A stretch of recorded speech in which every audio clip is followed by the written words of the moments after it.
lagi di channel YouTube saya Bidan Dian Pramasari. Salam Rahayu. Kali ini saya akan membagikan tips bagaimana cara perawatan tali pusat pada bayi baru lahir. Perawatan tali pusat yang pernah saya ketahui di Indonesia dari tahun ke tahun sudah mengalami perubahan beberapa kali. Yang pertamanya yang zaman dahulu di bawah tahun 80-an, dan saya masih mengalami sendiri, itu cerita dari ibu saya bahwa pada saat bayi yang baru lahir perawatannya masih diberikan ramuan-ramuan, kemudian masih diberikan alkohol, dan masih diberikan bentuk apapun yang dianggap itu dapat mempercepat pupusnya tali pusat. Dan bahkan penelitian pun dari evidence base dan penelitian pun semakin maju dan semakin canggih ya tentunya ya, bahwa setiap perawatan dari waktu ke waktu pun akan mengalami perubahan. Dan setelah itu setelah diberikan ramuan beralih di tahun yang berikutnya bahwa perawatan payudara dengan menggunakan alkohol, dengan menggunakan kasa alkohol yang konon katanya dapat mempercepat keringnya. Dan seiring dengan evidence base, seiring dengan penelitian, riset, nah itu akhirnya ditinggalkan, beralih menjadi menggunakan kasa dengan menggunakan betadine. Nah, pada saat itu beberapa rumah sakit, puskesmas ataupun bidan praktek swasta memberikan perawatan tali pusat pada bayi baru lahir dengan menggunakan kasa dan betadine. Nah, ternyata pada saat tersebut pun mengalami perubahan lagi, bahwa hal tersebut pun akhirnya ditinggalkan setelah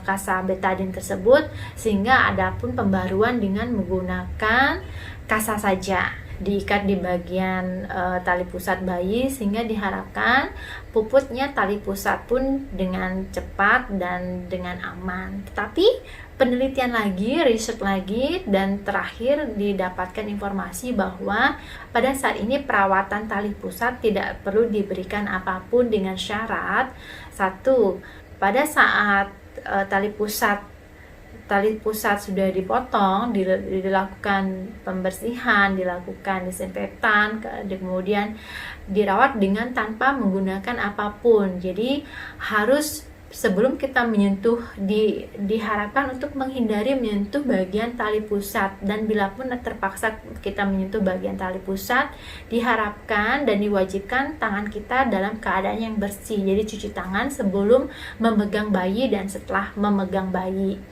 Yang kedua adalah menjaga kelembaban, higienitas atau kebersihan dari area tali pusat si bayi, sehingga dengan harapan tersebut kita dapat mempercepat proses pelepasan atau pemuputan pada tali-tali pusat bayi, menghindari keadaan tali pusat dalam keadaan yang lembab. Jadi diharapkan pada saat bayi baru lahir atau newborn, apabila menggunakan diapers atau menggunakan popok, diharapkan sering-sering untuk diganti, karena popok atau diapers atau pampers dapat mempengaruhi keadaan kelembaban pada daerah pusat atau pada daerah perut pada bayi ya. Disarankan untuk menggunakan klodi ataupun pampers atau popok yang kain berbahan katun yang dapat menyerap keringat, sehingga bayi setiap saat gerah, berkeringat ataupun pipis dapat diganti, sehingga kelembaban dan area tali pusat atau area perut dipastikan dalam selalu keadaan bersih dan kering. Dan yang berikutnya adalah pada proses memandikan. Diharapkan pada saat ibu memandikan bayinya, diharapkan dalam keadaan kering, diusahakan bahwa tali pusat tidak terkena air. Jadi harapannya disarankan pada saat proses memandikan bayi, air pada bak mandi tidak lebih tinggi dari bagian perut bayi. Berikutnya adalah menjaga selalu higienitas dan kebersihan pakaian, kemudian celana, sehingga bayi diperlukan untuk mengganti baju atau celana atau popoknya lebih sering dan lebih intens dibandingkan kita sebagai orang dewasa.